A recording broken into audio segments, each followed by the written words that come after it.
Ned Macpherson, welcome to Built to Sell Radio. Thanks for having me. How did you get started with NRock? Tell me the founder's story here.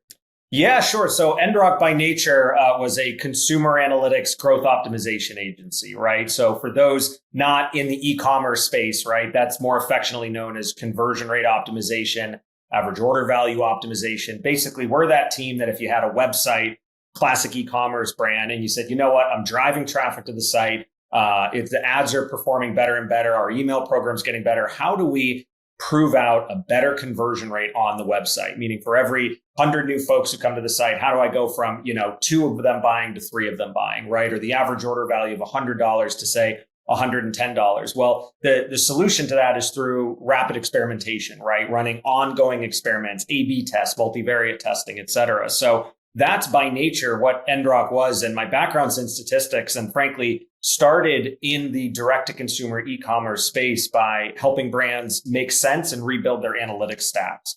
When I first kind of got started in the industry in the 2016, 2017 timeframe, I kept finding a lot of brands I was interacting with. There was a healthy level of ignorance there as to how to analyze data, how to interpret data. Classic example mistakes they were making, type 1, type 2 errors, mistaking correlation and causation, misunderstanding false negatives and false positives, et cetera. So for the very few who even were trying to infer insight from their data, they were kind of veering in these bizarre directions. So I was like, you know what, let me try to clean this up for them, try to make more sense of it. And then together, maybe I could help them launch on a more data-driven program, if you will, to make sense of their business and drive change, right? And try to scale. That quickly turned into me providing ideation based on what I found in the data, to which I would give these ideas to the businesses and they'd always get really excited about it. But I'd always find not one of them ever executed on a single idea I gave them. So after a while, eventually I was like, okay, the writing is on the wall here. There's an execution model to be had as well. So that's when I kind of pivoted the brand and came into this world of let me analyze your data. Let me find some really interesting hypotheses to test against, and then let me build experiments for you, right? That was the winning ticket there in terms of the go-to-market message structure, the market fit structure, if you will. And we started to scale really quickly. At first, me just as a solo freelancer contractor, if you will, and then the demand was enough that in the beginning of 2019, I started to build a team, and we scaled it pretty quickly and aggressively from there. But yeah, that was how it started, right? It was starting with data modeling and then just kind of fell into the world of experimentation. I want to talk about the pivot from, propeller head guru guy to building a team. Before I go there, though, you said something that I didn't know the answer to. So I've heard causation, correlation. I understand the difference between the two of those. I do not understand type 1 versus type 2. What is that? Yeah, right. I mean, these are classic mistakes that are made in honestly analysis, right? I mean, this is stuff that you would learn when you start getting into kind of like stats 101 specifically, where you start trying to understand what data is saying back to you and understanding, again, like, is there a causal factor that is translating into a underperformance or an overperformance or what have you. And when you start to mistake causality, right, as an example, this is where you start to get into the world of type 1 versus type 2 errors. I see. Right? So they're related. Yeah. So it's classic stuff. I mean, examples of getting into deeper like causality issues, right, is where here's a classic example is you'll take a brand that maybe the conversion rate's struggling, and a lot of people will disproportionately look at the website from the initial user experience. So they'll go and they'll look at like the homepage and they'll say, you know what, let's change the hero banner. Let's make it edgier. Let's be more hip. Let's try to change this or that, or get more aggressive with our message structure. And almost always they'll find disappointment in that route. And it's not necessarily because that new design wasn't better or that new message structure wasn't more engaging. It's more often because that wasn't the leak in the bucket. As an example, it's like you're looking at this home that you want to renovate and you're ideating on repainting the shutters, but there's holes in the roof.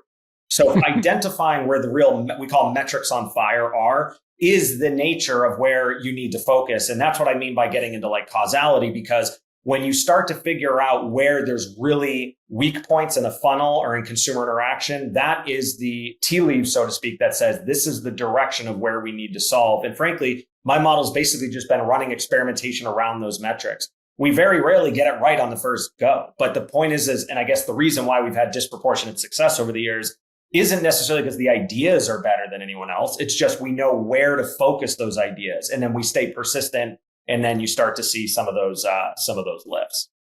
Okay, so tell me about the decision to build a team, because there's a lot of conversion rate gurus, I'll call them, or data scientists who have no interest in building a team. They want to be a freelancer. They love coming in and being the smartest guy in the room, but then they don't want to do anything to do with managing employees or executing.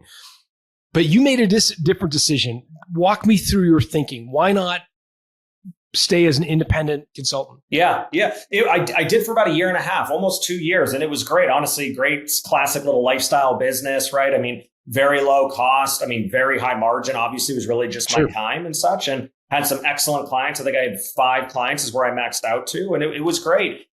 It was just mainly meeting the demand, right? And I'm kind of an entrepreneur at heart. I had started a couple other gigs before I had started Endrock, and where there's demand, there's an opportunity to scale. And my absolute favorite line in business is build what you can sell. And so most people go about it the other way. A classic example of this is like tech, right? I mean, look at the graveyard of applications, consumer facing and mobile applications, web applications, SaaS models, different softwares, because they were all driven by these teams who were phenomenal at building things, but they built something, unfortunately, no one really cared about, right? And that sounds a little brutal to say, but to me, that was kind of my obsession for years there, is build what you can sell and figure out what the market wants to pay for. And I kept iterating the model, frankly. I even called myself an outsourced CMO. I called myself an outsourced CRO. I started doing all these different things. And people kept coming back to call me like the experiment guy, the analytics guy. So like the points were there that kept pointing me back to say, this is what the market wants you to do, right? And so as I proved that out, saw the demand, and more people said, hey, we need more tests, we need faster, we can't get your time because you're already booked up with these other clients, it became obvious that I could scale the business, right? As opposed to many companies will hire and build this infrastructure only to go out to the marketplace to realize that if the demand's not there, right? And then they really struggle oftentimes to get into profitability. And I'm happy to say we were very profitable throughout the entire tenure of the company. Amazing. So I want to talk about how you recruited talent, because in the early days in this kind of venture, it's just you, but you've made the decision, given the demand, to grow. Did you bring on partners, or were these like employees? How did you structure it, commercially? Yeah.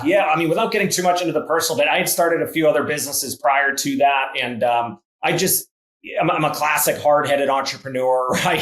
Very stubborn in my opinion, oftentimes very pragmatic thinking, very data-driven. And I had some good partnerships, but I could never get these companies to take off, right? I mean, it started a handful of them before, and we did okay. Like, we could support ourselves, but I mean, put it this way, nothing to warrant being on a podcast to discuss, right? And I kind of just, had a revelation and really wanted to go it alone, right, for a while, and wanted to just do this on my own. And so as I started to kind of attract in good talent, I was very focused on what can I offer them in terms of a good, stable position, a good job, upward projection, good leadership opportunities, et cetera. And I was far less focused on needing a partner. If there was something I didn't know how to do, my model was either hire for it or learn it, and don't go give away part of the farm, so to speak, to kind of bring on a partner. I did entertain in the early days, potentially bringing on an investment partner. And that was very short-lived, mainly because a client of mine loved the model so much. He had come to me and said, would you ever consider this? And, when you're a young entrepreneur, kind of in your 20s, and someone offers a substantial amount of money to seed the company, you kind of see dollar signs there, but very quickly realize those aren't really dollar signs like an exit. Those are liabilities. You know what I mean? I mean, you have to be a good steward and fiscally responsible to that investment. Not that you wouldn't be fiscally responsible when you're bootstrapping it, but I just didn't need nor want that added stress or pressure of having a finance partner, a financial partner, an investor. So I rejected that offer effectively, and then just kept building it on my own, the slow route, the traditional route, right? And well, not too slow. You got from like 0 to 100 employees or 70 employees or whatever it was, like in 4 years. Yeah, we did. You weren't plodding along. Yeah. But I want to drill in on this a little bit more, because for service companies, to attract talent, they have to give up equity. Yeah. So I'll use a law firm as an example, right? So the Christmas tree sort of architecture is like the partner is the one who does the client work. They're the ones the interface, but once their time runs out, they've got to basically share equity. In other words, make new partners in order to get the level of talent they need to service the clients in the way they want. And that's the same in advertising agencies and virtually all service businesses. The founder gets diluted down to virtually nothing because they've just had to share equity with everyone in order to grow. Yeah. How did you attract the type of talent that you needed without giving up equity? Yeah. A couple things. One is I built a very substantial workforce nearshore. So I built a lot of my employees out of Latin America. So I used effectively an arbitrage model there where for you and I, it was very cost effective, the rates being here in the United States. For Ecuador, Colombia, Mexico, these were very aggressive salaries, right? So I was able to attract top talent. And I spent a lot of time in those countries really trying to dig in to understand basically where the best talent was being educated, where it was being fostered, and where I could identify it. And boy, could I make that recommendation. I don't think I could recommend it enough. There is tremendous talent in Latin America if you know where and how to look for it. As an example, there are some programs in Latin American countries who effectively state, I'm simplifying it, but if you're smart enough and sharp enough as a high school student, the equivalent of, to get admitted into a US university, some of these programs behind some of these governments will underwrite your tuition. So effectively a full scholarship and your living expenses while you're in the United States, with the understanding that you'll come back and contribute to the local economy. So I was able to identify, not just one or two, like a few dozen.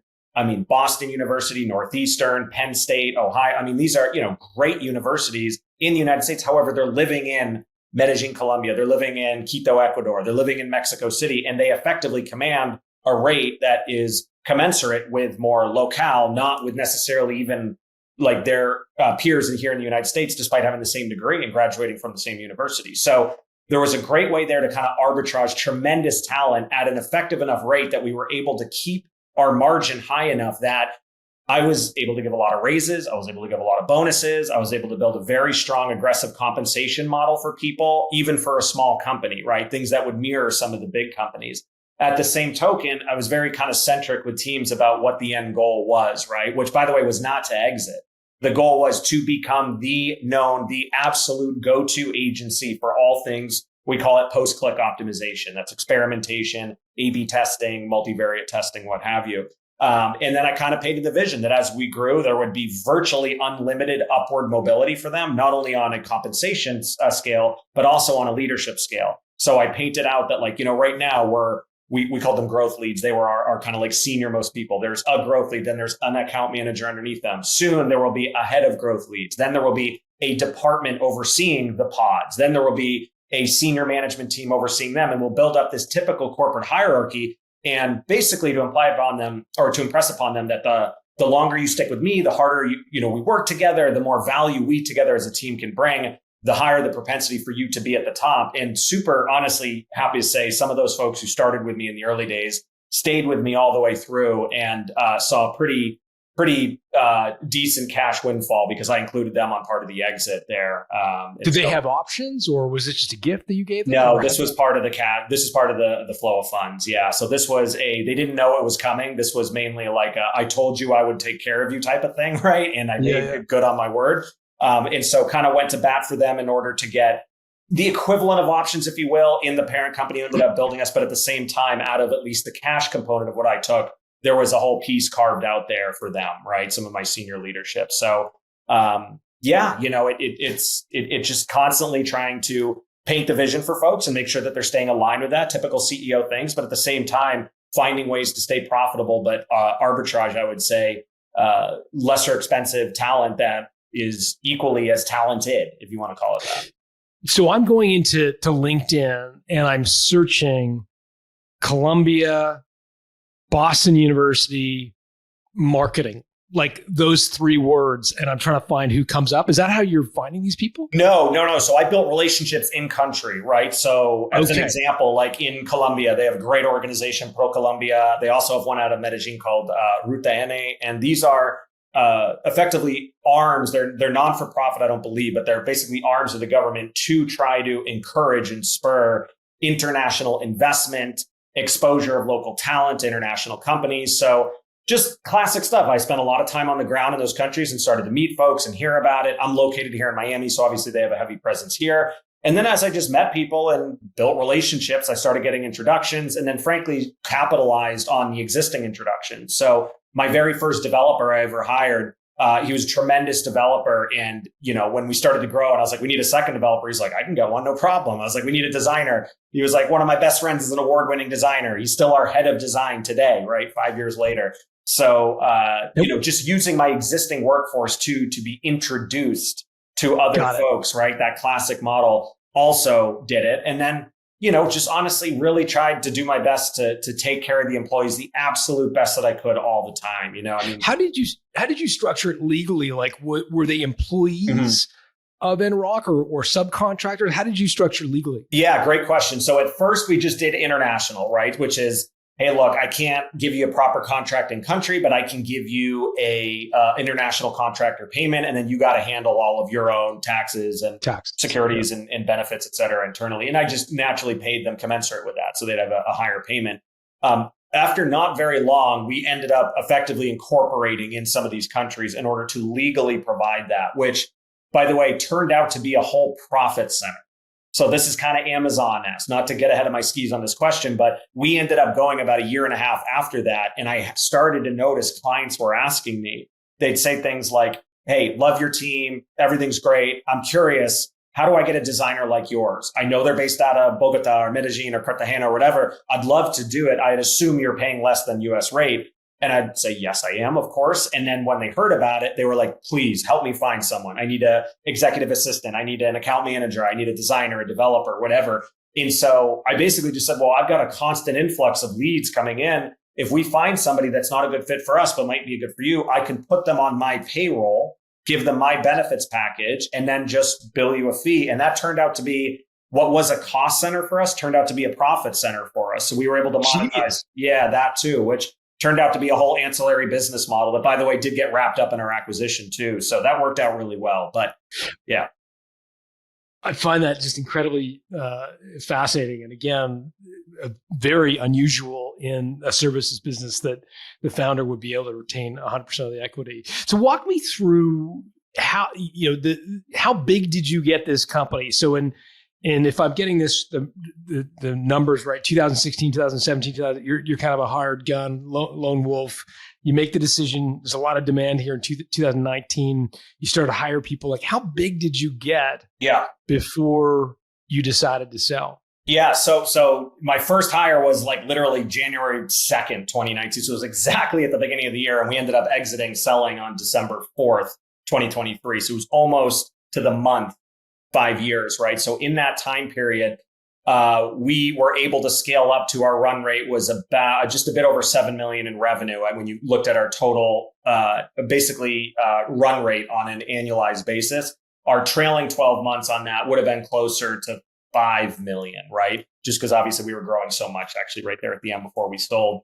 And we kept really, really strong profit margins there. So we were between 2 and 3 million in EBITDA by the time we exited. So obviously we were anywhere on a given year between 40 and 50+% on a margin, which was tremendous. And, obviously we used a lot of that to reinvest right back into the business and give different bonus structures and to open up new offices and invest in new technologies and tools internally to try to service the clients. But yeah, it was a great cash flow positive business from basically day one. And so, yeah. Were you tempted just to pocket the cash, slow down and just take the $2 million and put it in your jeans every year? That was the plan.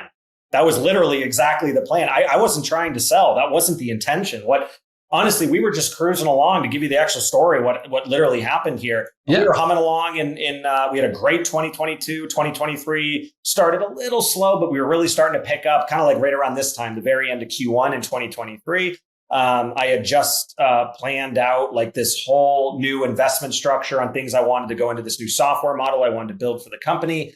And I started thinking about maybe we'll start living overseas. We can do all these things because there's so much cash flow with the business. And then at the time, I used a fractional CFO, right? We weren't, in my opinion, as sophisticated or complex of enough of a business to require a full-time CFO. So we had a part-time CFO who coincidentally split his other time with a paid media agency, which is in the world of e-com is we call it pre-click, right? So they're focusing on, Instagram ads, Meta ads, Facebook ads, Google search, et cetera. So they're pre-click, we're post-click, we're serving the same types of clients.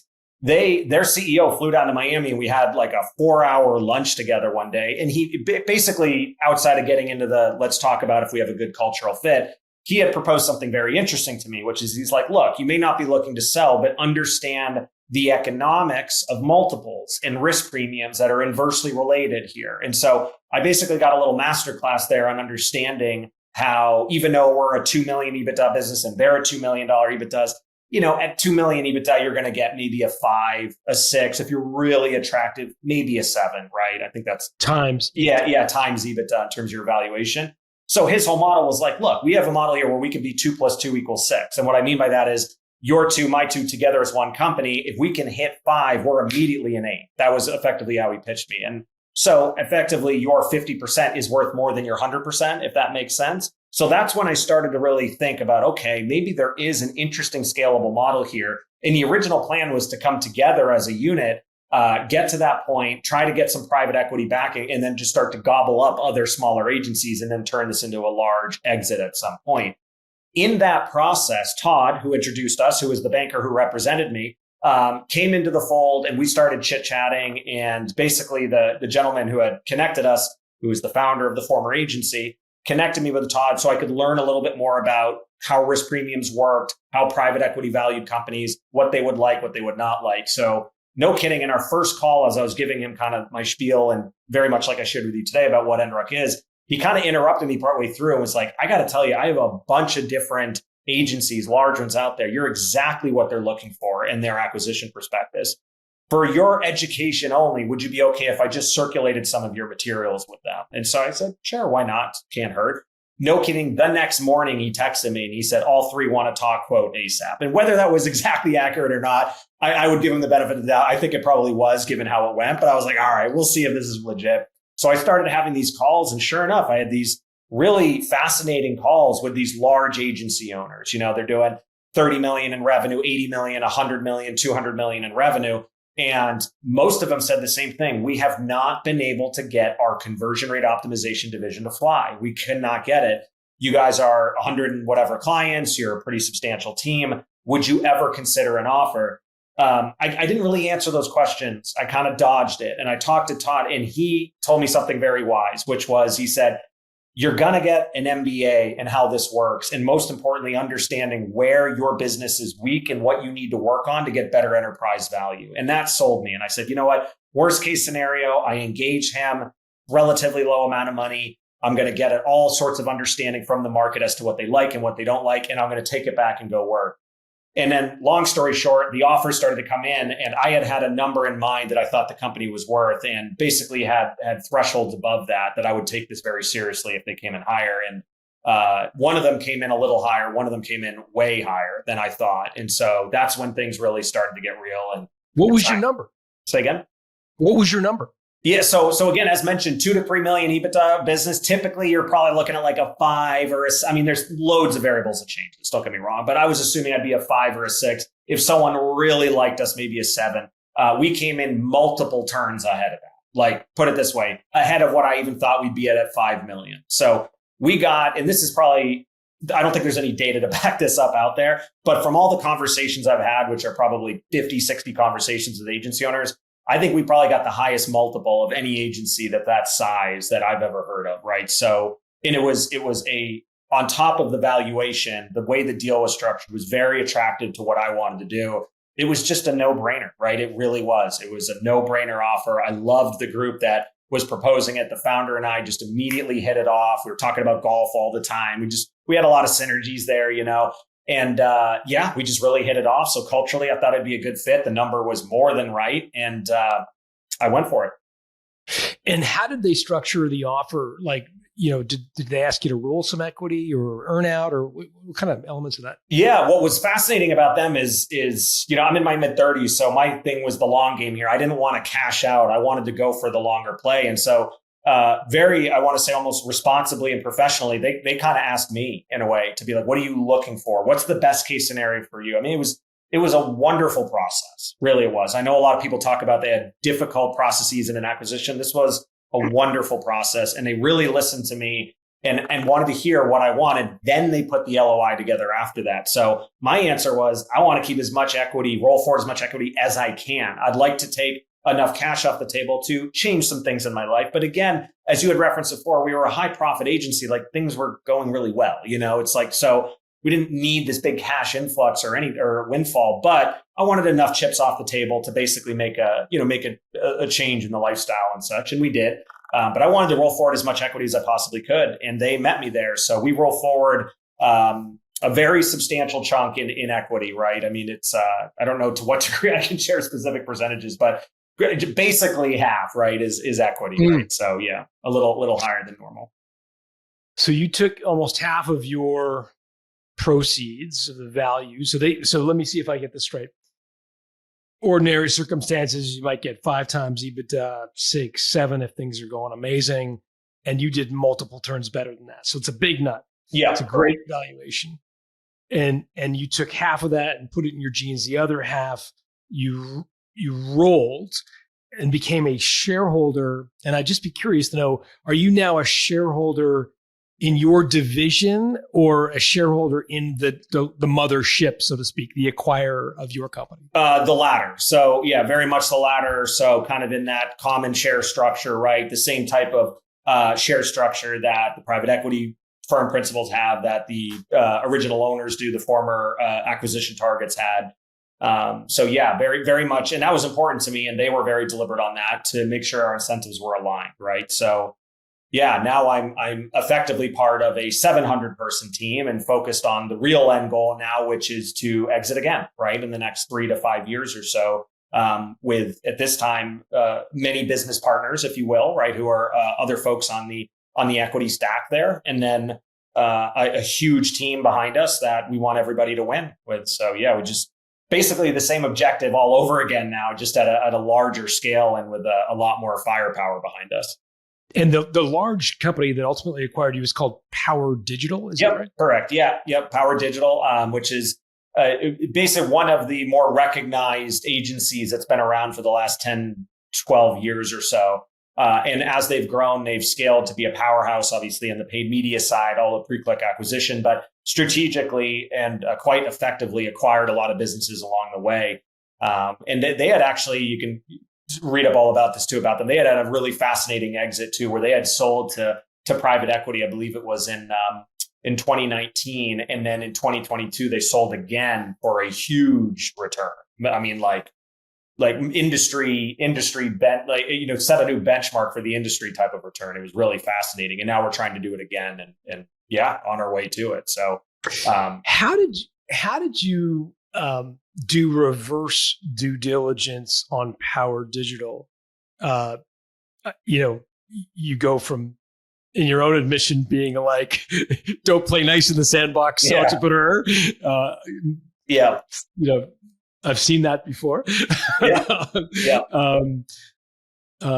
To being a minority shareholder in a giant company. Yeah. How did you evaluate them as a potential shareholder of their shares? Yeah, of course. A couple of things. One is, and probably the most important thing, and I do want to share this story because this is hopefully how anyone who's looking to exit will look at their buyer, which is, and it kind of goes to very basic principles, which is like, look at the effort that they put in. As an example, I had my first call with Grayson, who's the original founder of Power Digital, and he's kind of the one who was courting me originally. And I had my first call with him in August or so, and we talked business, and we talked a little bit about golf. We talked about traveling, and he's like, can I follow up with you? Here's my number, text me, etc. First off, the only one to do that of all the targets, he was the only one to say, let's stay in touch. Let's just chat. everyone's, you text me on a Sunday, be like, did you golf this week? I'd be like, yeah, I did. How'd you shoot? Da, da, da, da. We had we built a friendship, you know what I mean? Like legitimately. And it wasn't forced. It wasn't, it wasn't strategic. He just like genuinely was interested. He was also asking me for strategies. Have you ever run into this with a client? What do you think? We've tried doing that. How's this going for you? Here's how we solve that. So beyond just becoming business partners, like we were strategically related at that point to give each other and one another advice.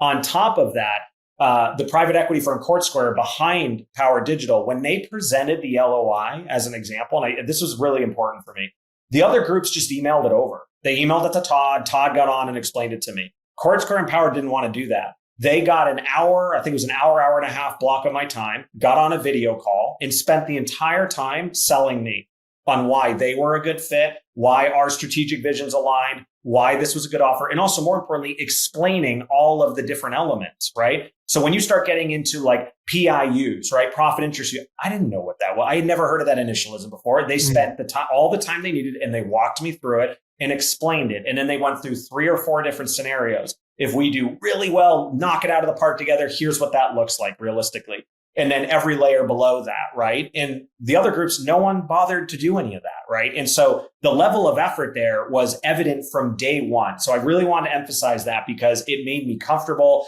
And I was like, I would love to work with these people. Just like they're like me. They're just over delivering across the board. On top of that, given that they were a big agency and we run in the same space, I had some clients who worked with them. So I just went right to them. How is it? And most importantly, what's the culture like, right? And more as I heard and talked about it, it sounded super similar to us. Really rapid fire communication, really aggressive leadership team, super hungry leadership, very data driven, very data centric, very much a like lateral style management where it's not any one person who's pulling the hierarchy card. There's a lot of CEO will listen to this account director and this account director will listen to this account manager, which I loved. Kind of this more of like just workplace that I was more accustomed to that I tried to build with Enrock. So that's what I did. I audited a little on my own and I just paid attention to the little details on, how they cared. The other groups, frankly, just kind of felt like we were a good target and they wanted to gobble us up and then move on to the next thing a little, right? We had some nice conversations, but that was pretty much it. None of the other founders, CEOs really spent that much time getting to know me. Grayson spent a lot of time, right? He was like, hey, regardless of whatever happens here, dude, we got to play golf. He's like, come out here. We'll go play there. I'll be out in Florida. And, and I was like, this is great. Like, I really enjoy. And frankly, it's still like that. I'm actually going out to California next week. We're going to go play Torrey Pines at the next weekend together. So like, it's exactly what it started with. It continued on to be. So again, it wasn't smoke and mirrors. It wasn't a marketing pitch. That's just really who they are, who he is, how Court Square is. And Court Square, frankly, is a private equity firm. I went in very cautiously because you hear about all these horror stories. It was a really enjoyable process. And And did you get a sense of how much debt the private equity company has put on Power?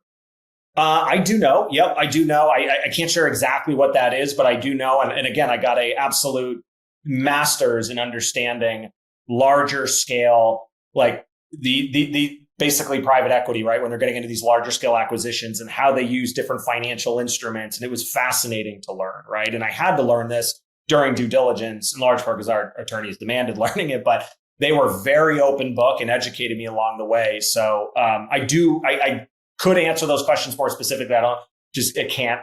I could, but I can't. No, that's fine. But a very sophisticated model they've built there. Yeah. This may fall in the same camp, but one of the downsides, I guess, of being a minority shareholder is you're kind of waiting around until the overall team decides that they want to sell it. They've got an offer they thought attractive. And unless you negotiate put options, were you able to, or did you try to get put options, the ability to sell your shares that you rolled at a certain time for a certain price? Are you all in with the new group? Yeah, I didn't. I'm all in with the new group. My vision is their vision. We're 100% aligned. And frankly, I kind of wanted it that way and they wanted it that way, right? I mean, again, I had no exit in mind. I wasn't looking to sunset. Again, in my mid 30s, you know what I mean? Yeah. Like just was looking more for the long haul here. And they presented a very attractive offer in other stipulations in the deal, in addition to just like the actual valuation. that made that route even more incentivizing for me. So once again, it was just like all visions were aligned on this one, right? We all kind of wanted the same thing, and we all met each other where we said we would. Yeah, well, I'm super happy for you. I'm thrilled that it's worked out. Of course, we were put in touch with Todd, and he's a great guy and knows his stuff for sure. So I'd love to ask you some quick lightning round of questions before I let you go. Are you up for that? Yeah, please.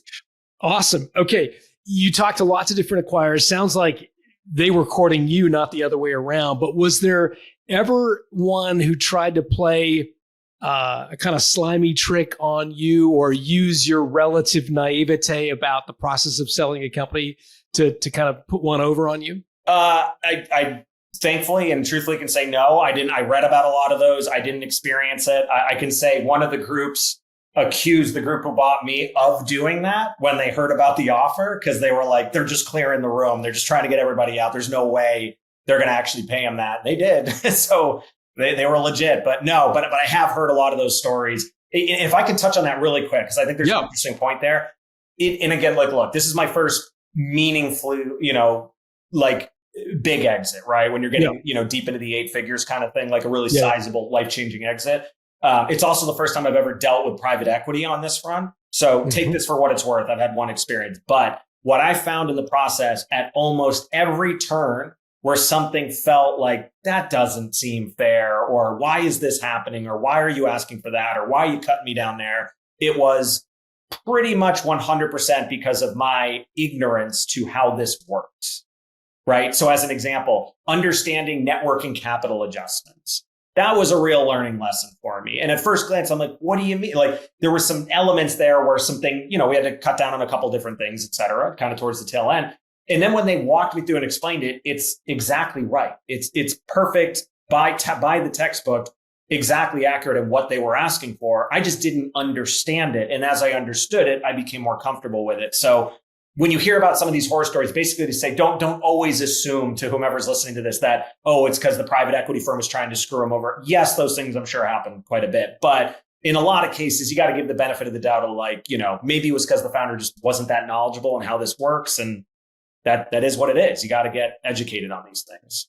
Could you describe a net working capital adjustment in layman's terms, if somebody doesn't know that term? Yeah, sure. I mean, in layman's terms, it's effectively like the actual liquidity and capital that the business is going to need to sustain itself, and then also to continue to sustain itself based on the current AR, the current AP, and then on the projection of what's inbound for acquisition hires, expense schedules, et cetera. So here's the interesting thing. We were growing really fast.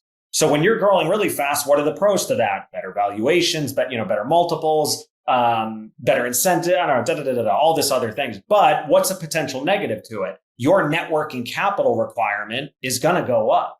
And not only is it going to go up, you can't realistically use a 12-month average or a 6-month average, because if you're growing at 10% month over month, 12 months ago, it's like a completely different company. It makes no financial sense to use that. So when you use, say, a 3-month average and you're growing like this, the required capital to keep in the business is probably a lot higher than you think. And that cash reserve you set up, which I had, may not be enough, in which case they're going to deduct you and ding you on that. And then at first you're like, I don't get it. I have cash. I've never had a cash issue. It seems fine.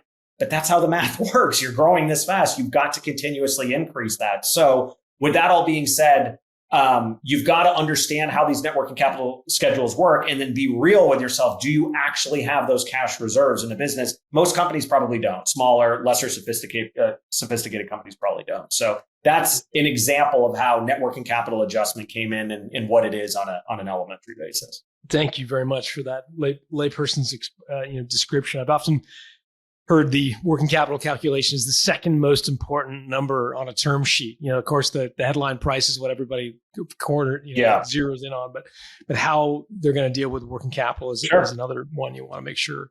Great point. What was the biggest mistake you made personally in the process of selling your company? Again, it sounds like a dreamlike sale, but was there one thing that, if I had a do-over, I had a mulligan, use a golf expression, I'd love to maybe do that differently? I don't know. Honestly, this may sound arrogant to say, but I can't think, I mean, this was a great this was awesome. This went so well, I mean, I don't want to say, I can't, I mean, I couldn't have asked for a better offer. I couldn't have asked for a better partner. I couldn't have asked for better education on it. Due diligence was really hard, but that's par for the course. Not to keep using golf analogies, but like that is it. You know what I mean? So you can't really change anything about that. I didn't go hunting for it. They kind of came to me. It happened super naturally. What was the emotional honestly, high? I can't really think of like one thing I regret or one thing I would have necessarily done differently. I can tell you a couple of things that I'm super glad I did do, which is, and I would recommend this to everybody, is be wildly transparent from the beginning. Like outrageously transparent. If you had so much as a mumbling of a ex-employee who was unhappy or a client who said, hey, I didn't get what I wanted and I want my money back, whatever, even if it was 2 years ago, state it, write it down, put it in your disclosure schedules, talk about it up front, state everything personally, professionally, whatever, because they will find it. I promise you. And no degree of smoke and mirror tactic that you do will create a result where they don't figure it out. And you're going to put yourself in a way worse position if they do figure out, because now there's going to be elements of, well, were you distrust or were you dishonest with us, et cetera? Were you manipulative about the truth? So I've found a lot of companies are like, hey, I think if I can move this on my balance sheet or if I can state this, it's like, don't. Just be really wildly transparent. And you might even get a benefit from that. And then the other thing is I was extremely organized before this happened, just because being a data guy, I'm kind of OCD with it. I track every metric in the business, right? And boy, was I glad I did that, because they sent me, I mean, hundreds and hundreds and hundreds of line item questions in due diligence from accounting, legal, insurance, et cetera. And a lot of them, I had reports already built on how I'd measure these things. So I had used Loom videos and I went through, I remember they sent me my due diligence list, the first one on a Friday, and I was flying back from Colombia. And so from Friday all the way till Sunday night, I did not leave the office and put, I don't know, a couple dozen videos together, all these new reports, and basically explain the business on an intimate level on every report I had. And the private equity firm was like, this probably saved us like a month, like literally this one bit right here. So get prepared now if you're going to do it, right? If anyone's listening to this and you're interested in that. And when I say get prepared, I mean, have a census as an example of every employee and every contractor you've ever hired, all their information, when you hired them, what the role was, when they left, if they left, what the different salaries were throughout it, why they left. And then if there's any negativity there from the beginning of you started your company till now. That may sound obvious. Hardly any business measure that or record those things, right? Big ones do, small ones don't. So just be hyper organized, know every detail, every question, because they're going to come at you with, I mean, an absolute magnifying glass, and you don't want to be caught in an awkward position. Well put. What was the emotional high that you experienced just through this process? Can you describe the moment where you were, what you were doing? What was the high? Yeah. The highs I could say was kind of when I got that first, I'll never forget it, when I got the LOI, just because the number, I was like, really? You think like, this is amazing. I didn't, I obviously thought we were worth a lot, but it validated that for me, right? It was because, you never really know. I obviously am impartial to the business, but it validated that the marketplace thought we were as valuable as I thought we were. And that was a really big deal for me. The other highs for me was when I was able to negotiate ongoing options, the kind of equivalent of, if you will, for some of my leadership team. That was a big deal. Being able to give out the cash bonuses, my team, that was a moment I won't forget, just their reaction, because they didn't know it was coming. That was and again, these are pretty substantial amounts. And then after it closed, frankly, it's pretty brutal at the end. It doesn't really hit you like when it closed. And it's this very odd anticlimactic process where it's like, you go through this brutal due diligence and the lawyers are going at each other and this and that. And it's like 1 a.m. on a Friday night and everyone's on the call. And then you finally get to close and it's this like 5-minute thing. And it's reminiscent of like a marriage. There's like this intermediary from the bank who's like, so-and-so from the private equity, do you agree to this? Da, da, da. Yes, we do. Ned, from Endrock, do you agree to this? Yes, I do. Okay, congrats, everybody. Have a good night. It's closed. And you're like, okay, that's it. Like, and that's all. And we just hang up, right? So it's very anticlimactic. But about 3 days after that, it really started to hit. And that was a pretty cool high that I rode for a while. But yeah, it was obvious. Another one I want to say there is the Power team did a tremendous job about starting the integration early. So I went out to San Diego, their headquarters, a good 6 weeks before we closed, and started working on integration. Here's everyone on my team. Here's their personality. Here's their strengths. Here's their weaknesses. We actually started even working on some of their clients, which we just created a little referral style. They basically just referred some of those clients over to us to watch how we operated with them, right? So we really started that process early. That was a lot of fun because then it cemented for me, like, this is definitely a team I want to work with and be associated with. As you prepared to exit, it sounds like you were well represented by Todd, but was there something that you consumed that you could point our listeners to that helped you get ready to exit? Yeah.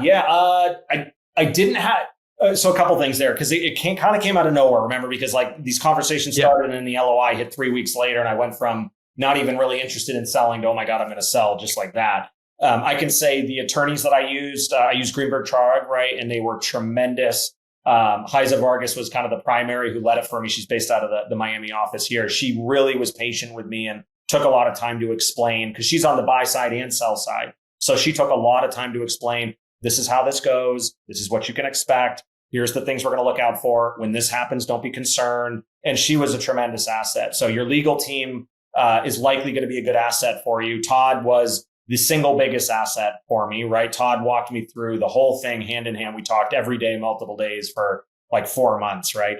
And he was tremendous, did everything he said he was going to do. So that was huge.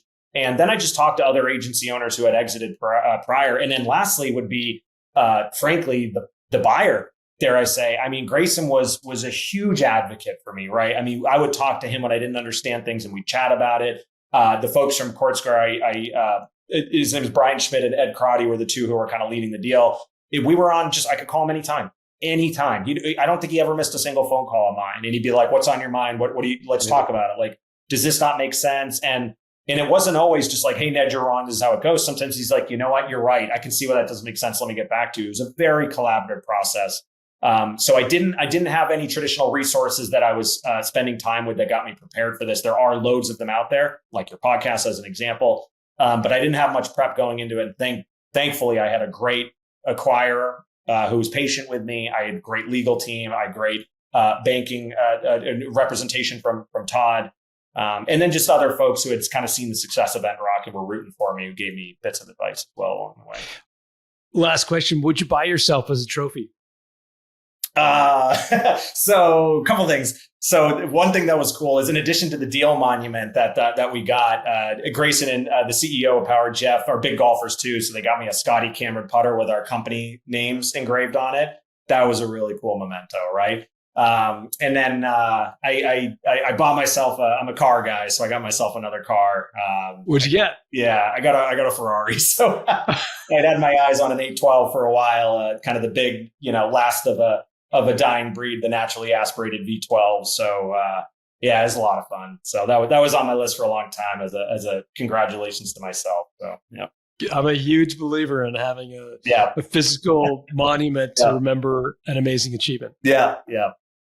So yeah, it was great. Hey, if people want to reach out to you and say hi on social, is LinkedIn the best place, or you Instagram? Where's best to? Yeah, LinkedIn's going to be the best spot for sure. Absolutely, just reach out on LinkedIn. I'm more than happy to chat with folks, et cetera, and happy to give value wherever I can. And of course, we're always trying to, most importantly, add value to potential clients, right? So any businesses out there that are looking for kind of the cutting edge experimentation and conversion optimization and growth for revenue post-click, we're definitely the group to chat with.